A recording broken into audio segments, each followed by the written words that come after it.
Vamos a ocuparnos ahora de un tema también muy controversial, ¿no? Hay dos temas de controversia. Uno tiene que ver con la autoridad. ¿Manda o no manda Dios? Y si no manda Dios, entonces ¿dónde está su soberanía? La otra pregunta es sobre los impuestos, sobre los tributos. Yo creo que hay dos cosas muy seguras en la vida de todo ser humano. Uno, que tenemos que morir, y dos, que tenemos que pagar impuestos. A Jesús le hacen varias preguntas, ¿no? Ustedes saben que Jesús se desenvolvía públicamente en su ministerio y enfrentaba todo tipo de personas y todo tipo de grupos. Entonces venían los saduceos, un grupo religioso muy radical, que no creían, como muchos hoy, en la resurrección, por ejemplo, o en los ángeles. Hoy en día hay grupos de gentes religiosos, pero que no creen que Jesús resucitó de los muertos, o no creen en los ángeles buenos y en los ángeles caídos, que son los demonios. Esos eran los saduceos. Y los saduceos le hacían preguntas a Jesús capciosas. Una mujer enviudó 7 veces. Todos los hermanos, 7 hermanos, fueron esposos de ella y fueron muriendo. ¿De cuál de los 7 será en el día de la resurrección? Eso preguntaban los saduceos a Jesús para controversiar con él. Luego venían los fariseos a preguntarle cuál es el mandamiento más importante. Pero el caso que nos ocupa en Mateo 22, 15 al 22 es el asunto del tributo. ¿Es lícito o no pagar impuestos? Dice el verso 15, entonces se fueron los fariseos y consultaron cómo sorprender a Jesús en alguna palabra, porque lo que querían era sorprenderlo. Como decimos nosotros en nuestro lenguaje y jerga popular, cogerlo, corcharlo. Verso 16. Le enviaron los fariseos, los discípulos de ellos, con los herodianos, diciendo, Maestro, sabemos que eres amante de la verdad y que enseñas con verdad el camino de Dios y que no te cuidas de nadie, que eres frentero, porque no miras las apariencias de los hombres. Dinos. Mire la pregunta de los herodianos, que eran un grupo de judíos a favor de Herodes, eran los herodianos. Entonces le hicieron la pregunta, qué difícil. ¿Es lícito dar tributos al César, sí o no? Pero Jesús, conociendo la malicia de los herodianos, porque imagínense ustedes el dilema. A los fariseos les había contestado su pregunta acerca del principal mandamiento. Eso lo podemos leer en otra ocasión.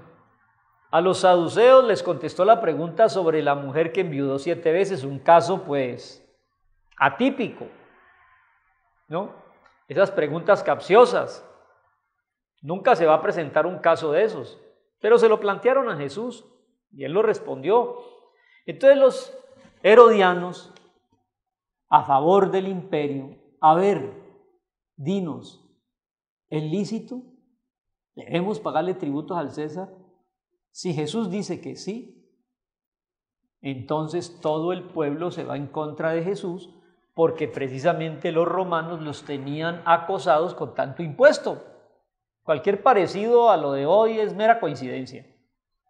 Entonces, si viene un líder y se pone a favor de los impuestos, pues todo el pueblo se le va encima. Y si de pronto Jesús decía no hay que pagar impuestos, entonces Roma se le venía encima a Jesús, porque los impuestos eran para el imperio.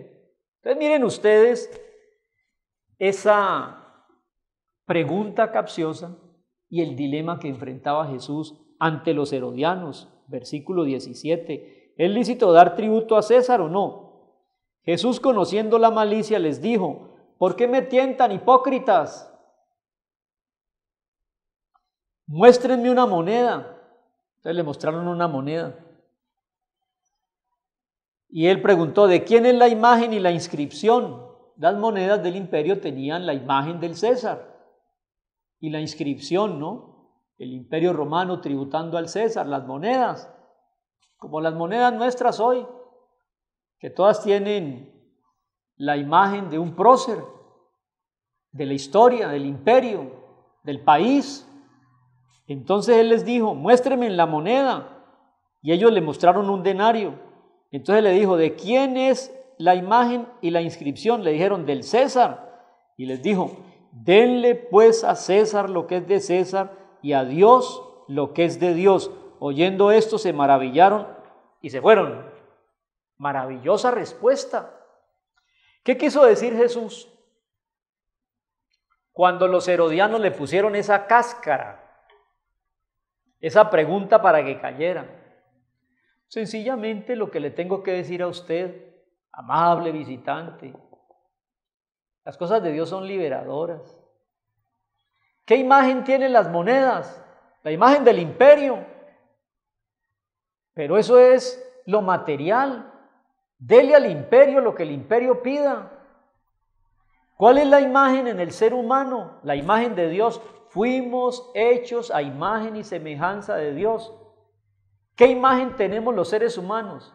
La imagen de un Dios creador. Entonces, nuestra alma y espíritu, démoselo a Dios porque esa es la imagen. Y la imagen de la moneda, démosela al César, paguémosle sus impuestos. Dele a Dios lo que es de Dios y al César lo que es del César.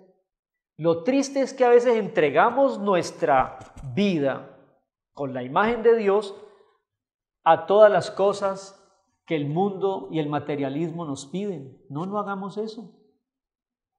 Una cosa es mis bienes materiales y mis compromisos administrativos o lógicos por ser un ciudadano, y otra muy distinta es mi alma.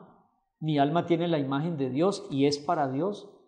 Y por eso yo le invito a usted que si usted es una criatura hecha a imagen y semejanza de Dios como lo es, dele a Dios lo que es de Dios, ocúpese, conózcalo, lea la palabra, ore, cambie sus principios materialistas por los principios espirituales de Dios y su palabra.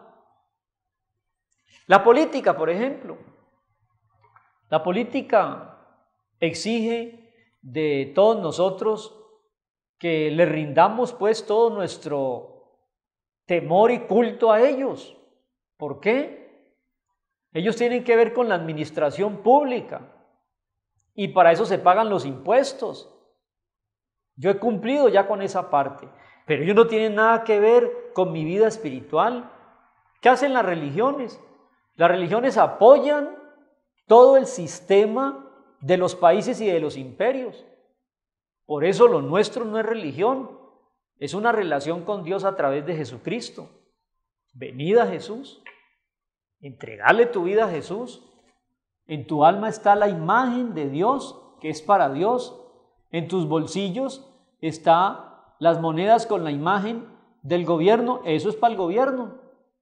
Una cosa es una cosa, otra cosa es otra cosa. A mí no me salva lo material, a mí me salva lo espiritual. Hagamos una dicotomía, una división clara entre lo que es de Dios y lo que es del mundo. Esa pregunta del verso 15 al 22 termina con un elogio, como debe ser, a las cosas de Jesús. Jesús no se fue en contra del imperio romano porque ellos piden de usted solamente sus impuestos. Pero tampoco se fue en contra de Dios porque Dios pide de usted con su imagen en el alma que le rinda culto y tributo a Dios. El primer mandamiento, amarás al Señor tu Dios con todo tu corazón, con toda tu alma, con todas tus fuerzas y a Él por encima de todas las cosas. Y quien organiza su vida con esa prioridad de Dios, de Jesús, como su único y suficiente Señor y Salvador, todo lo demás se organiza como consecuencia lógica. ¿Cómo termina el verso 22? Cuando los herodianos, a favor del imperio romano, cuando los fanáticos políticos y religiosos herodianos oyeron la respuesta, se maravillaron y dejándolo se fueron. Ven a Jesús y maravíllate con Él. Él es el camino, la verdad y la vida. Dele al mundo lo que el mundo espera, pero dele a Dios lo único que usted no se puede llevar, su alma, su espíritu.